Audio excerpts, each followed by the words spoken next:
جب بہت صحابہ کو حیرت ہوئی تو نبی اکرم صلی اللہ علیہ وسلم نے فرمایا نعم، ہاں ایسا ہوگا، وہ اشد، بلکہ اس سے بھی زیادہ شدید کیفیت ہو جائے گی۔ اس وقت تمہارا کیا حال ہوگا جب تم بدی کا حکم دو گے اور نیکی سے روکو گے؟ کہ اگر بیٹیاں حجاب شروع کریں گی تو مائیں سروں سے گھسیٹیں گی، یا مائیں کہیں گی کہ تمہیں کیا ہو گیا ہے، تم کیوں نہیں بوائے فرینڈز بناتی؟ یا بیٹوں کو گرل فرینڈز بناتے دیکھ کر مائیں کہیں گی ہاں ٹھیک ہے آف کورس کرو، لڑکا ہے نا، لڑکے تو کرتے ہی ہیں، مائیں انکریج کریں گی۔ تو یہ کہ نیکیوں سے روکو گے اور بدی کا حکم دو گے، یعنی ایسے نفاق عام ہو جائے گا۔ یہ تو خالی منافق کا طریقہ ہوتا ہے۔ سنتوں پر عمل کرنے والوں کو برا بھلا کہا جائے اور غیر اسلامی طور طریقوں کو عبادت تک میں نیکی سمجھ کے پروموٹ کیا جائے، سارا کریک ڈاؤن مدرسوں کے اوپر ہو اور مزار پرستی پروموٹ ہو رہی ہو، ایسا بھی حال ہو جائے گا۔ ہم دیکھ رہے ہیں کہ ہو گیا۔ جب صحابہ نے اس پر شدید حیرت کا اظہار کیا، آپ نے فرمایا نعم، ہاں ایسا ہوگا، وہ اشد، اس سے بھی شدید ہوگا۔ کیا ہوگا کہ تم نیکی کو بدی جاننے لگو گے، بدی کو نیکی سمجھنے لگو گے، خیر اور شر کی تمیز ہی اٹھ جائے گی، سینس لیس ہو جاؤ گے۔ ورٹیگو جس کو کہتے ہیں نا، ایسے چکر آتے ہیں کہ اوپر نیچے کا پتہ ہی نہیں چلتا، کیا چیز اوپر ہے کیا چیز نیچے۔ جس طرح آج ہم دیکھتے ہیں کہ اسلام کی ہر بات پر اعتراض ہے، کسی طرح کوشش ہے لوگوں کی کہ اسلام ہی کو گرا دیں، خود مسلمانوں میں سے۔ اسلام کی شریعت پہ، قانون وراثت پر، قانون گواہی پر، ہر طرح کے احکامات پر، سود کی حرمت پر، شراب کی حرمت پر، سب پر مسلمان خود اعتراض کر رہے ہیں، کہتے ہیں یہ سب ہونا چاہیے۔ انہی کے طور طریقے جو کفار کے تھے وہ اچھے لگنے لگ گئے، حالانکہ ان کے بارے میں اللہ تعالیٰ نے فرمایا کہ ان کی مال اور اولاد چاہے کتنی بھی اچھی ہوں، کتنا دنیا میں پھلیں پھولیں، آخرت میں کچھ کام نہیں آئیں گی۔ تم آج ان کی دنیاوی کامیابی، ان کا عروج دیکھ کر ان کے حق پر ہونے کی اس کو دلیل سمجھ رہے ہو؟ دنیاوی کامیابی حق پر ہونے کی دلیل نہیں ہے، یہ مت سمجھ بیٹھنا تم۔ فرمایا آیت نمبر 117، مثل ما ينفقون في هذه الحياة الدنيا كمثل ريح فيها سر أصابت حرث قوم ظلموا أنفسهم فأهلكته وما ظلمهم الله ولكن أنفسهم يظلمون۔ جو کچھ یہ اپنی اس دنیا کی زندگی میں خرچ کر رہے ہیں، اس کی مثال اس ہوا کی سی ہے جس میں پالا ہو، اور وہ ان لوگوں کی کھیتی پر چلے جنہوں نے اپنے اوپر آپ ظلم کیا ہے اور اسے برباد کر کے رکھ دے۔ اللہ نے ان پر ظلم نہیں کیا، در حقیقت یہ خود اپنے اوپر ظلم کر رہے ہیں۔ ہوا کی مثال دی ہے، جس طرح ہوا کھیتوں کے لیے مفید ہوتی ہے، لیکن کون سی ہوا؟ جس کے اندر نرمی ہو، جس کے اندر ہلکی سی حرارت ہو، ایسی ہوا جس میں پالا ہو، پالا کہتے ہیں شدید ٹھنڈ کو، ایسی ہوا جو کہ برباد کرنے والی ہو، ڈسٹرکٹیو، اولے ہوتے ہیں جس کے اندر، وہ کھیتی کو تو تباہ کر دیتی ہے۔ تو یہ جو اہل کتاب اپنے اپنے دین کے پروموشن کے لیے، دین کی ترقی کے لیے خرچ کرتے ہیں، یا اپنی دنیاوی زندگی میں خرچ کرتے ہیں، کیونکہ اس کے اندر ایمان کی گرمی نہیں ہے، ایمان کی نرمی نہیں ہے، جو یہ خرچ کریں اس کا ان کو آخرت میں اجر کوئی نہیں ملے گا۔ جو خیرات، جو دین کی تبلیغ پر خرچ کرتے ہیں، اللہ کے ہاں صلہ نہیں۔ یہ تو دراصل ان کا اپنا سیلف پروجیکشن ہے، ان کا اپنا مذہب، اس کا کوئی بیس نہیں، الضالین ہیں۔ صرف اپنے مذہب پر لانے کے لیے یہ خرچ کرتے ہیں لوگوں کے اوپر اور خرید لیتے ہیں ان کو ایک طرح سے۔ آپ دیکھیں کرسچینٹی زیادہ تر غریب ملکوں میں یا غریبوں میں پھیلتی ہے، اس لیے کہ وہ پیسہ دیتے ہیں نا ان کو، یہ دولت سے خریدنی ہوتی ہے، اس لیے کہ عقل تسلیم نہیں کرتی اس تثلیث کے عقیدے کو، ٹرینٹی کے کنسیپٹ کو عقل ایکسیپٹ ہی نہیں کر پاتی۔ بات کیا ہے؟ اس کے بالکل برعکس آپ دیکھیں اسلام تعلیمی یافتہ ممالک میں، تعلیمی یافتہ لوگوں میں پھیل رہا ہے، اس لیے کہ اس میں لاجک ہے، ریزننگ ہے، اوتھینٹسٹی ہے، مستند ہے، یہ عقل کو اپیل کرتا ہے، کوئی اس کا مقابلہ کر نہیں سکتا قرآن کا اور اسلام کا۔ ہم خود یہ بھی تو سیلف ڈسکوری کی ایک جرنی میں ہیں، ہم ابھی خود کو معلوم کر رہے ہیں، خود کو پہچان رہے ہیں۔ مسلمانوں میں صرف ایمان کی ابھی کمی ہے، قرآن ہے، حامل قرآن نہیں ہے، قرآن کو اٹھانے والے نہیں ہیں۔ اور دوسرے ہو یہ گیا کہ کفار کی ترقی، ان کی شان و شوکت دیکھ کر ان کے زیر اثر آ گئے، اپنے دین پر خود ہمارا بھروسہ نہ رہا، اسی چیز سے آگے روکا گیا۔ فرمایا آیت نمبر 118 یا ایھا آمنو، اے لوگو جو ایمان لائے ہو، لا تتخذوا بطانۃ من دونکم لا یألونکم خبالا ودوا ما عنتم قد بدت البغضاء من افواہہم وما تخفی صدورہم اکبر قد بینا لکم الآیات ان کنتم تعقلون۔ اے لوگو جو ایمان لائے ہو، اپنی جماعت کے سوا دوسروں کو اپنا رازدار نہ بناؤ، وہ تمہاری خرابی کے کسی موقع سے فائدہ اٹھانے میں نہیں چوکتے۔ تمہیں جس چیز سے نقصان پہنچے وہی ان کو محبوب ہے، ان کے دلوں کا بغض ان کے منہ سے نکلا پڑتا ہے، اور جو کچھ وہ اپنے سینوں میں چھپائے ہوئے ہیں وہ اس سے بھی شدید تر ہے۔ ہم نے تمہیں صاف صاف ہدایات دے دی ہیں اگر تم عقل رکھتے ہو، ان کنتم تعقلون، اگر تمہارے اندر عقل ہے تو تم یہ کام نہیں کرو گے، ان کو دوست نہیں بناؤ گے۔ بطانتن مادہ با طا نون ہے، بطن پیٹ کو کہا جاتا ہے، یعنی کہ زہر کے مقابلے میں، زہر ہے نا پیٹھ، بیک، بیک کے مقابلے میں بطن ہے، زہر کے مقابلے میں بطن ہے۔ جو کپڑے کا حصہ اوپر نظر آ رہا ہوتا ہے وہ زہار کہا جاتا ہے، اور جو چھپا ہوا ہوتا ہے جیسے کہ لائننگ ہے نا، استر جس کو ہم کہتے ہیں، لائننگ اندر کی طرف ہوتی ہے، جسم سے قریب ہوتی ہے، چھپی ہوئی ہوتی ہے۔ لحاف کا جو استر ہوتا ہے وہ بھی بطانتن کہلاتا ہے، کپڑے کا اندرونی حصہ جو جسم سے ملا ہوا ہوتا ہے۔ مراد ہے یہاں پر دلی دوست یا رازدار۔ کہا کہ تم اہل کتاب کو دلی دوست رازدار مت بناؤ مومنوں کے علاوہ، یہ تمہارے لیے کسی بگاڑ میں کمی نہیں کریں گے۔ خبال لا یألونکم خبالن، خبال ایسے فساد کو کہتے ہیں، ایسا بگاڑ، ایسا ڈسٹورشن جو عقل کو متاثر کرے، جو انٹیلیکٹ کو امپیکٹ کرے۔ ایک دفعہ آپ کا ذہن کا سانچہ اہل کتاب جیسا اگر ہو جائے گا، اسلام اس کے اندر فٹ ہی نہیں ہوگا، وہ ذہن اسلام کو قبول ہی نہیں کرے گا، عقل ایکسیپٹ ہی نہیں کرے گی قرآن کو، اس لیے کہ عقل ڈسٹارٹ ہو گئی ہے نا۔ ان کے سانچے میں، ان کے مولڈ میں اپنی مینٹیلٹی کو نہیں ڈالنا ہے۔ اگر یہ کیا تو پھر ڈسٹورشن آ جائے گا، بگاڑ آ جائے گا۔ تو یہ خبال وہ چیز ہے، ایسا فساد جو عقل کو متاثر کرے، اور یہ ڈنڈوں کے زور سے نہیں کیا جاتا، فزیکلی تو یہ کام نہیں ہوتا۔ کیسے ہوتا ہے؟ بڑے سٹل طریقے سے ہوتا ہے نا، یہ پروپیگیشن ہوتا ہے، انڈاکٹرینیشن ہوتی ہے، برین واشنگ ہوتی ہے، اور اس طرح سے سٹل طریقے سے بین السطور باتیں کی جاتی ہیں کہ جو مسلمانوں کو اپنے دین کے بارے میں شک میں ڈال دیں۔ اس کا ڈیفنس صرف یہ ہے کہ مسلمان خود علم حاصل کریں اور اپنے دین کی حفاظت کریں۔ لیکن جب مسلمانوں نے اس طرح اپنے تھاٹ پروسیس کو ان کے حوالے کر دیا، ان کا میڈیا جو بتاتا ہے آنکھ بند کر کے قبول کر لیتے ہیں۔ بی بی سی اور CNN تو لگتا ہے کہ وہی نازل ہوئی ہے، انہوں نے کہہ دیا تو غلط ہو ہی نہیں سکتا۔ ہم کہتے ہیں ہاں BBC میں آیا ہے، تو کیا ہوا؟ دیکھ لیں ذرا عراق کے اوپر، WMDs کے اوپر دیکھ لیا آپ نے ان کے جھوٹ کا حال۔ کوئی ضرورت نہیں ان کی باتوں پہ یقین کرنے کی، سب پروپیگیشن ہے ان کا، یہ پروپیگنڈا کرنے کے طریقے ہیں۔ تو اپنے تھاٹ پروسیس کو اس سے اثر انداز مت ہونے دیں، افیکٹ مت ہونے دیں اپنے اوپر اس کا۔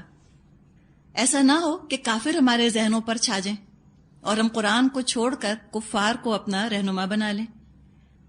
یہ مسلمانوں کی دوستی ہے ان کے ساتھ کہ ہم تو مر مٹتے ہیں۔ آج کا جو حال ہے خاص طور پہ پڑھے لکھے طبقے کا، کس قدر وہ متاثر ہے کفار سے، ان کے نام پر تو ہم فدا ہوئے چلے جاتے ہیں۔ کسی مسلمان ملک کی برائی سن کے ہمیں اتنا غصہ نہیں آتا جتنا کسی کافر ملک کی برائی سن کر آتا ہے۔ ہم کہتے ہیں امریکہ کو کچھ مت کہنا، ہم سے پھر بھی بہت بہتر ہیں۔ یہ تو مسلمانوں کا حال ہے نا۔ ان کا کیا حال ہے؟ کوئی موقع، کوئی کسر نہیں چھوڑتے مسلمانوں کو نقصان پہنچانے کی۔ ان کا بھی تو دیکھ لیں، اب تو سب سامنے ہے نا، اوپر ہے، کوئی چیز ڈھکی چھپی نہیں ہے۔ کلیش آف سویلائزیشنز کی کتاب آپ دیکھ لیں، کوئی کتاب آپ دیکھ لیں، وہ تو خود لکھ رہے ہیں سب کچھ اس کے اوپر۔ وہ کوئی کسر، کوئی موقع نہیں چھوڑتے مسلمانوں کو نقصان پہنچانے کا۔ نفرت ان کے منہوں سے پھوٹی پڑتی ہے۔ کیا کچھ لکھتے ہیں مسلمانوں کے اوپر، کس طرح ہمارے رسول، ہمارے قرآن کا، ہر چیز کا مذاق اڑاتے ہیں۔ بیکورڈ، انسیولائز، ٹیررسٹ، کیا کچھ نہیں کہہ دیا انہوں نے۔ جنت دوزخ کا انہوں نے مذاق اڑا لیا۔ ڈانٹے ان کا ایک شاعر تھا، واقعہ معراج اس نے کہیں پڑھ لیا، اس پر اس نے ایک نظم لکھی ڈیوائن کامیڈی کے نام سے، اور اس نے کہا کہ میں جہنم کے سارے طبقوں میں پھرا اور جہنم کے سب سے نچلے طبقے میں نے محمد کو پایا صلی اللہ علیہ وسلم. یہ تو ان کا حال ہے. اللہ تعالیٰ فرماتا ہے نا لعنت اللہ علی الکافرین، کافروں پر اللہ کی لعنت. انہوں نے یہ کہا کہ اسلامی شریعت میں سور کا گوشت اس لیے حرام ہے کہ جب ان کے رسول کا انتقال ہو گیا تو سور ان کی لاش کھا گئے. یہ لکھی ہوئی ہیں، اور ہماری محبتیں تو دیکھیں، یہ اپنے منہوں سے کہی ہیں، کتابوں میں لکھی موجود ہیں، اور جو نفرت اور حسد ان کے دلوں کے اندر چھپا ہے وہ بہت زیادہ ہے. اللہ تعالیٰ فرماتا ہے ان سے گہرے تعلقات مت رکھنا. فرمایا آیت نمبر 119، ہا انتم اولائی تحبونہم، ہاں تم تو وہ ہو جو ان سے محبت کرتے ہو. یہ تم کون ہو؟ اے مسلمانوں، تم ان سے محبت کرتے ہو، تم ان کی محبت میں گرفتار ہو. ولا یحبونکم، لیکن یہ ون سائیڈڈ لو افیئر ہے، وہ تم سے محبت نہیں کرتے. وتؤمنون بالکتاب کلہ، حالانکہ تم سب کتب آسمانی کو مانتے ہو. وَإِذَا لَقُوكُمْ قَالُوا آمَنَّا وَإِذَا خَلَوْا عَضُّوا عَلَيْكُمُ الْأَنَامِلَ مِنَ الْغَيْظِ، جب وہ تم سے ملتے ہیں تو کہتے ہیں ہم نے بھی مان لیا، تمہارے رسول کو، تمہاری کتاب کو مان لیا، لیکن جب جدا ہوتے ہیں تمہارے خلاف ان کے غیظ اور غضب کا یہ حال ہوتا ہے کہ اپنی انگلیاں چبانے لگتے ہیں. قل، کہہ دو، موتوا بغیظکم ان اللہ علیم بذات الصدور، ان سے کہو اپنے غصے میں آپ جل مرو، اللہ دلوں کے چھپے ہوئے راز تک جانتا ہے. یہ بتا دیا وہ تم سے محبت نہیں کرتے. تمہارا جو یہ ان سے ون سائیڈڈ لو افیئر شروع ہوا، تو آج تو ہم دیکھتے ہیں کہ obsession ہے مسلمانوں کو کفار سے، اور کفار کی ہر چیز سے. ہر نئی نسل کے ساتھ لگ رہا ہے کہ بڑھتا ہی چلا جا رہا ہے.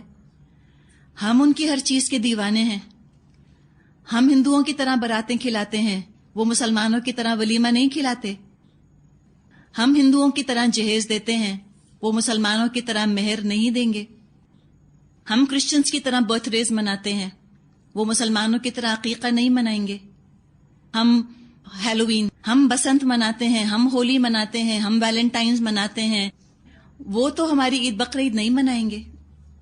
تو کہا کہ تمہاری محبت، تمہاری اپنائیت کا تو یہ حال ہے کہ اگر کوئی تم کو ان کے کلچر، ان کی رسومات سے روکے تو مسلمان اور مسلمانوں کے اخبار اور مسلمانوں کے اپنے جرنلسٹس ان کے خلاف زہر اگلنا شروع کر دیتے ہیں کہ یہ کہاں سے آ گئے mullahs, self appointed custodians of morality. کیا کچھ کہہ دیں گے، کیا کچھ مذاق اڑائیں گے. کوئی اگر اسلام جیسا اپنا حال حلیہ بنائے تو کیا اس کو حقارت سے خود مسلمان دیکھتے ہیں اور کفار کی راہوں میں بچھے جاتے ہیں. ان کا کیا حال ہے؟ وہ تو مسلمانوں کی عزت پامال کر دیتے ہیں، مسلمانوں کو تباہ برباد کر دیتے ہیں، انہیں تو کوئی غم نہیں ہوتا. امیزنگ آیت ہے، ہا انتم اولائی تحبونہم ولا یحبونکم. کاش کہ ہم یہ سمجھ جائیں کسی طرح سے، کاش کہ ہم سمجھ جائیں. فرمایا آگے آیت 120، ان تمسسکم حسنۃ تسؤہم وان تصبکم سیئۃ یفرحوا بہا. تمہارا بھلا ہوتا ہے، ان کو برا معلوم ہوتا ہے، اور تم پر کوئی مصیبت آتی ہے تو یہ خوش ہوتے ہیں. تقریروں میں، کانفرنسز میں اگر آپ دیکھیں تو بہت امن اور انصاف کی باتیں، بڑے بڑے نعرے، بڑے بڑے دعوے، لیکن جب یہ آپس میں ملتے ہیں اہل کتاب ایک دوسرے سے مسلمانوں کی تباہی کے منصوبے بناتے ہیں. یہ کوئی کانسپریسی تھیوری نہیں ہے، یہ سمپل چیزیں ہیں جو کہ صاف آج آپ کو کتابوں میں، اخباروں میں سب نمایاں ہو چکی ہیں چیزیں. بوسنیا اور سریبرینیسیا، وہاں پیس کیپنگ فورسز بھیجے تھے یونائٹڈ نیشنز نے. وہاں ان کی اپنی آنکھوں کے سامنے 8,000 مسلمان مرد اور لڑکوں کو کرسچن سروز نے قتل کیا. ان کی آنکھوں کے سامنے، انہوں نے نہ روکا ان کو. ہزاروں کی تعداد میں مسلمان عورتوں کا جو حال کیا گیا، جو ان کی بے عزتی کی گئی، وہ بھی سب کے سامنے ہے. اس وقت ان کی انصاف پسندی، ہیومن رائٹس پالیسیز، یہ سب پتہ نہیں کہاں چلی جاتی ہیں. گجرات میں ہزاروں مسلمانوں کو زندہ جلایا. کشمیر میں کتنے ٹارچر ہو کے مر گئے. افغانستان کی ہم نے حالت دیکھ لی، اینٹ سی اینٹ بچ گئی. عراق آپ کے سامنے ہے، فلسطین ہمارے سامنے ہے، کیسے گھر بلڈوز ہو جاتے ہیں اور وہ بوڑھی بوڑھی عورتیں رو رہی ہوتی ہیں اور چھوٹے چھوٹے بچے اپنے کھلونے سمیٹ کے اور تلاش میں ہوتے ہیں کہاں گئے. یہ تو ہم سب دیکھ رہے ہیں. ہم مصروف ہیں انہی کے کلچر کو پروموٹ کرنے میں، احساس بھی نہیں. اور کہتے ہیں حرج کیا ہے؟ حرج کچھ نہیں، کچھ حرج نہیں. ذاتی زندگی میں کچھ حرج نہیں. اگر ذاتی خول میں بند ہو کے بیٹھنا ہے کچھ حرج نہیں، کریں. کرسمس منائیں، نیو ایئر منائیں، ناچیں اور گائیں، لیکن اسلام پہ حرج پڑتا ہے. حرج یہ ہے جو آج ہم اسلام کی حالت دیکھ رہے ہیں. ہم سب سے محبت کرنے کو تیار ہیں، لیکن وہ ہم کو برداشت بھی نہیں کر سکتے. جہاں کہیں اسلام کو سر اٹھاتا دیکھتے ہیں یا کسی ملک میں امن اور چین دیکھتے ہیں، ان کے دلوں میں پھانس چپتی ہے جا کر. جب تک طاقت کے بلبوتے پر وہاں انارکی نہ مچا دیں، یہ اپنی جگہ نہیں بیٹھتے. الجیریا دیکھ لیں، کیا ہوا وہاں پر. ڈیموکریسی کی بات کرتے ہیں، وہاں ڈیموکریسی آ رہی تھی، الیکشنز ہوئے، یہ مسلم پارٹیز آئیں، دیکھ لیں کیا کیا انہوں نے، کیا حال کیا وہاں پر. جب عراق پر انہوں نے سینکشنز لگائے تھے تو ہزاروں کی تعداد میں بچے بھوکے مرے. صدام حسین کو تو کچھ نہ ہوا اس زمانے میں. اس زمانے میڈلین آل برائٹ ان کی تھیں. ان سے جب اس بارے میں سوال کیا گیا کہ آپ کے سینکشنز کی وجہ سے ہزاروں عراقی بچے مر گئے، انہوں نے کہا کوئی بات نہیں، ہماری پالیسیز کے کامیاب ہونے کے لیے ایسا ہونا ضروری تھا. اور ہماری محبت کا حال دیکھیں. ہم کسی سنت کو ایسے ڈیفینڈ نہیں کرتے جیسے ہم ان رسومات کو ڈیفینڈ کرتے ہیں. حقیقت ہے. آپ عقیقہ نہ کریں، کسی کو فرق اتنا نہیں پڑے گا. آپ ذرا برتھ ڈے کا نام تو لیں. پہلے بچے کی برتھ ڈے اور پہلی برتھ ڈے، بچہ رو رو کے حال خراب کرے، اور روتے عام طور پہ پہلی برتھ ڈے میں تو ان کا رونا ہی نہیں بند ہوتا. ہم کہتے ہیں ہم بچوں کو خوش کرنا چاہ رہے ہیں. خوش ہے وہ، اس کو بیچارے کو تو پتہ بھی نہیں آپ کر کیا رہی ہیں اس کے ساتھ. انڈاکٹرینیشن ہو جاتی ہے نا ابھی سے، ابھی ہوش بھی نہیں سنبھالا اور ابھی سے انڈاکٹرینیشن ہو جاتی ہے اس کی. اب اس سب چیزوں کے جواب میں ہم سے کیا کہا گیا؟ وَإِن تَصْبِرُوا وَتَتَّقُوا لَا يَضُرُّكُمْ كَيْدُهُمْ شَيْئًا إِنَّ اللَّهَ بِمَا يَعْمَلُونَ مُحِيطٌ. لیکن ان کی کوئی تدبیر تمہارے خلاف کارگر نہیں ہو سکتی بشرطیکہ کہ تم صبر سے کام لو اور اللہ سے ڈر کے کام کرتے رہو. جو کچھ یہ کر رہے ہیں اللہ اس پر حاوی ہے. مسلمان کیا کریں؟ مسلمان ذرا صبر کریں، اپنی خواہشات کو ذرا سا تھام لیں، چھوڑ دیں کفار کا پیچھا، ذرا خود کو کنٹرول کریں، کچھ تقوی اختیار کریں تو انشاءاللہ کفار نقصان دے نہیں سکیں گے. آج کل ہمیں جو خطرہ ہے وہ کفار سے زیادہ خود مسلمانوں سے ہے.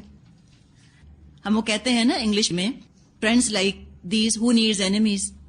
آج تو مسلمان خود مسلمان کا سب سے بڑا دشمن ہے. کفار کو ہم کیا روئیں؟ جو کچھ انہوں نے کیا کفار نے مسلمانوں کے ساتھ کیا، سب اللہ جانتا ہے. اللہ ان سے نمٹنے کے لیے کافی ہے. مسلمان دیکھ لیں کہ ہم کس کی طرف ہیں، ہماری وفاداریاں، ہماری لائلٹیز کس کے ساتھ ہیں. اب یہاں سے آگے آیت نمبر 121 سے 121 سے غزوہ احد پر تبصرہ شروع ہو رہا ہے، اور یہ تقریباً سورت کے آخر تک چلتا رہے گا. بیچ بیچ میں کچھ اور مضامین آئیں گے، پھر غزوہ احد کا تذکرہ کنٹینیو ہوگا. تھوڑی سی اس پر ہم بات کر لیتے ہیں. رمضان المبارک 2 ہجری میں بدر کے مقام پر مسلمانوں نے کفار کو شکست دی تھی. کفار کے 70 سردار مارے گئے، 70 ان کے لوگ قید ہو گئے تھے. بدر کے بعد مکے میں گھر گھر صف ماتم بچھ گئی. اس کے بعد ابھی بدر کا زخم تازہ ہی تھا کہ ان کو ایک اور زخم لگا کفار مکہ کو، اور وہ تھا سریہ زید بن حارثہ کی صورت میں.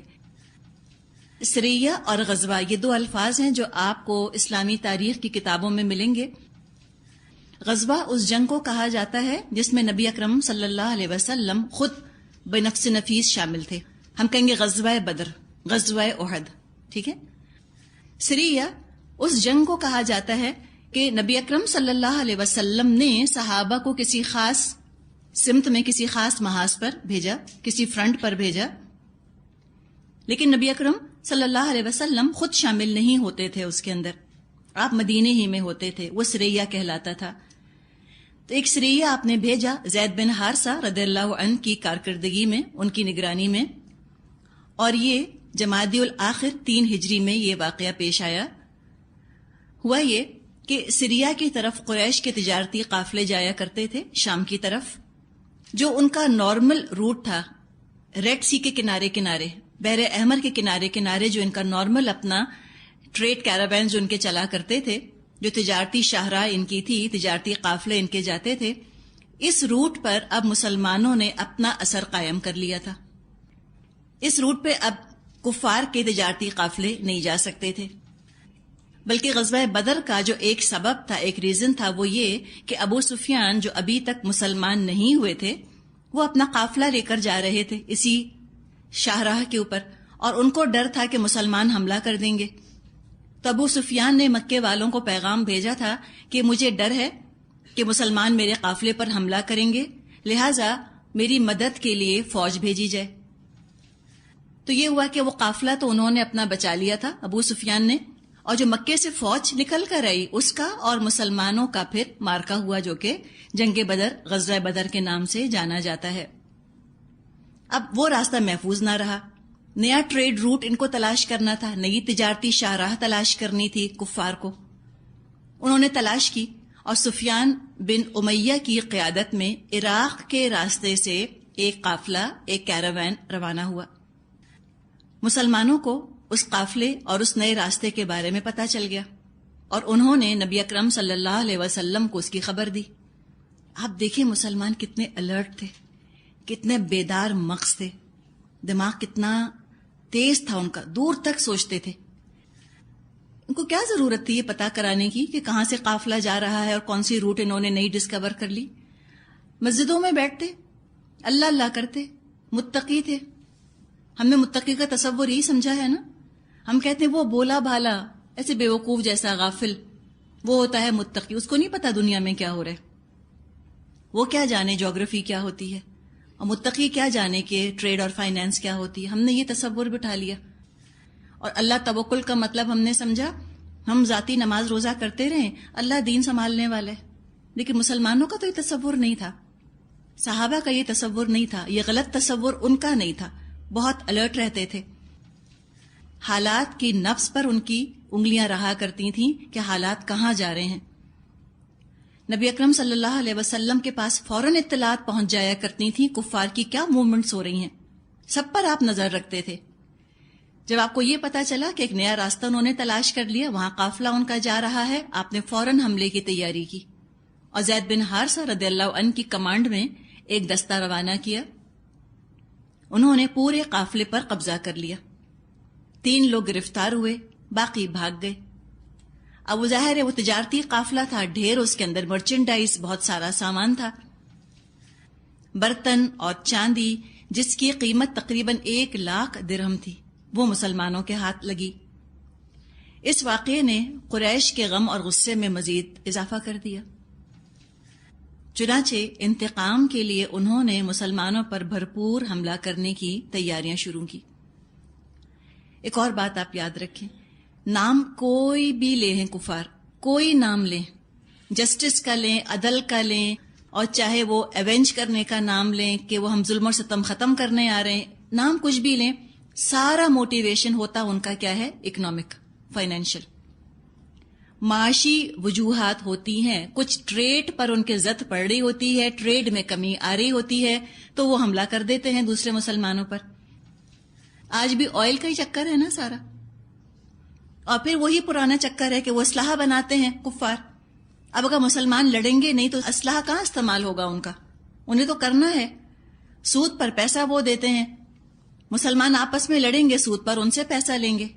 یا وہ جب مسلمانوں کے ملکوں پر حملہ کریں گے تو مسلمانوں کو ہتھیار چاہیے. کہاں سے آئیں گے ہتھیار؟ مسلمانوں کے پاس تو نہیں ہے. ہم تو پھر ان کے محتاج ہیں کہ ہم ان سے خریدیں گے جا کر. تو سب ریزنز کیا ہیں؟ اکنامک.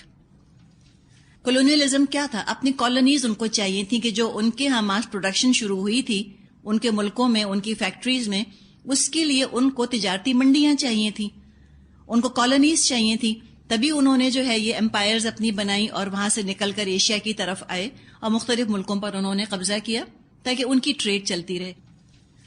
تو ریزن ہمیشہ بیچ میں آپ دیکھیے گا، ان دی اینڈ آخر میں نیچے ریزن ہمیشہ اکنامک ہوگا، فائنانس کا چکر ہوتا ہے یا کوئی ان کی اپنی نیشنل پرائیڈ کا چکر ہوتا ہے.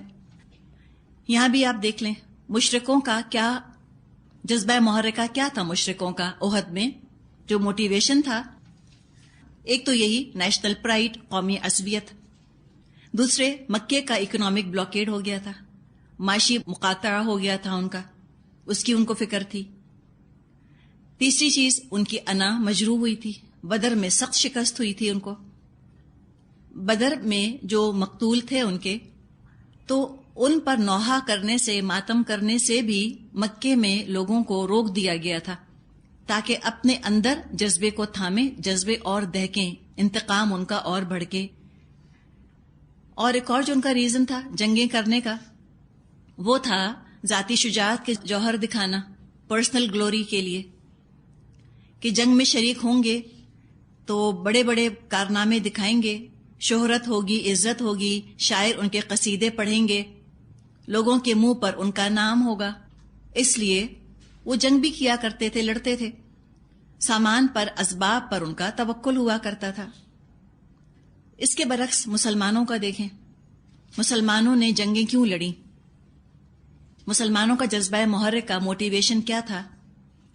ایک تو یہ کہ بھروسہ ان کا ہمیشہ اللہ پر رہا، اپنی بھرپور تیاری، اپنی بھرپور پریپریشن، اور جنگ جیتنے کے لیے جو کچھ کر سکتے تھے سب کچھ کر لیا، لیکن بھروسہ سامان پہ نہ کیا۔ مسلمانوں نے کبھی بھروسہ اپنی ذات پہ نہ کیا، بھروسہ توکل اللہ پر، اپنی بھرپور کوشش، پھر نتیجہ اللہ کے سامنے چھوڑ دینا، نتیجہ اللہ کے حوالے کر دینا۔ اور ان کا جذبہ تھا کہ اللہ کے دین کی حفاظت ہو، اللہ کے دین کی سربلندی اور غلبہ ہو جائے۔ اپنی شہرت، اپنی ناموری کا شوق نہیں، پرسنل فیم، پرسنل گلوری نہیں، بلکہ شہادت کا شوق، کہ شہادت ہے مطلوب و مقصود مومن، نہ مال غنیمت، نہ کشور کشائی۔ تو یہ تین چیزیں، یعنی کہ اللہ کے دین کو بلند کرنے کا جذبہ، شہادت حاصل کرنے کا جذبہ، اور اللہ پر توکل ہو، یہ تین اگر انگریڈینٹس ہیں، تین اجزاء ہیں، اب یہ جہاد فی سبیل اللہ ہے۔ اپنی ذاتی تعریف کی کوئی اہمیت نہیں، کوئی خواہش نہیں، نہ کسی کو خوش کرنے سے کوئی مطلب، تمنا یہ کہ اللہ کے ہاں یہ ہمارا کام مقبول ہو جائے، اب یہ جہاد ہے۔ کفار نے جنگ احد کے لیے زبردست تیاری کی۔ وہ جو قافلہ ابو سفیان لے کر چلے تھے جو بدر کا باعث بنا تھا، اس کا سارا مال جنگ کی تیاری پر لگا دیا گیا۔ 50,000 دینار، 50,000 دینار، اور 1,000 اونٹ، 1,000 کیملز، اتنا ان کے پاس مال تھا، اسباب اتنے تھے۔ پھر لوگ بہت سے آ گئے، عرب کے بہت سے قبائل والنٹیرلی آ گئے، انہوں نے اپنی خدمات پیش کی کہ ہم جنگ میں شامل ہوں گے۔ ساتھ ہی ساتھ ان کے اپنے شاعر تھے، ابو عزہ اور مسافع، تاکہ وہ شعر پڑھ پڑھ کر فوج کو حوصلہ دلائیں، ان کو جوش دلائیں۔ ساتھ ہی انہوں نے 15 خواتین بھی لی تھیں جو قومی نغمے گائیں گی اور فوجیوں کی ہمت بندھائیں گی۔ 3,000 کی فوج تھی، 3,000 اونٹ تھے، 3,000، 200 گھوڑے تھے، 200 ہارسز، 700 آرمرز تھیں، 700 زرہیں ان کے پاس تھیں۔ گھوڑوں کی کمانڈ رسالہ جس کو کہتے ہیں، وہ خالد بن ولید کے پاس تھی، اور ان کے ساتھ اکرمہ بن ابی جہل، یہ دونوں دوست تھے، بڑے گہرے دوست تھے، اکرمہ اور خالد بن ولید، بڑے ذہین، بڑے فتین جنرلز تھے۔ ان کے پاس گھوڑوں کی کمانڈ تھی، اور فوج کی command, on the whole army کے کمانڈر ان چیف ابو سفیان تھے۔ عربوں میں دستور تھا کہ کوئی ایک پرچم اٹھایا کرتا تھا، فلیگ بیرر ہوتا تھا۔ یہ فلیگ بیرر جو تھے، یہ قبیلہ تھا بنی عبدالدار، ان کا نام تھا۔ تو یہ بنی عبدالدار کے پاس پرچم تھا، جس کے پاس پرچم رکھوایا جاتا تھا جنگ کا، یہ بڑا آنر ہوتا تھا، بڑی اس کی عزت ہوتی تھی اس کے اندر۔ تو بنی عبدالدار نے بہت بہادری سے جنگ کی، بہت ڈٹ کے انہوں نے احد میں حصہ لیا، اور جنگ احد میں ان کے 10 لوگ مارے گئے۔ پتہ یہ چلا کہ بہادری مشرکوں میں بھی ہو سکتی ہے۔ یہ سارا جو آپ کو میں بتا رہی ہوں، آپ کو کسی بھی سیرت کی کتاب میں مل جائے گا۔ حضرت عباس رضی اللہ عنہ، نبی اکرم صلی اللہ علیہ وسلم کے جو چچا ہیں، یہ مکہ میں تھے۔ جیسے ہی لشکر روانہ ہوا، انہوں نے نبی اکرم صلی اللہ علیہ وسلم کے نام قاصد کے ہاتھ ایک خط روانہ کر دیا، ایک میسنجر بھیجا، تاکہ اللہ کے رسول کو پتہ چل جائے کہ کفار اتنا بڑا لشکر لے کر مکے سے روانہ ہو گئے۔ آپ صلی اللہ علیہ وسلم مسجد قباء میں تشریف فرما تھے۔ ابی بن کعب رضی اللہ عنہ نے آپ کو خط پڑھ کے سنایا۔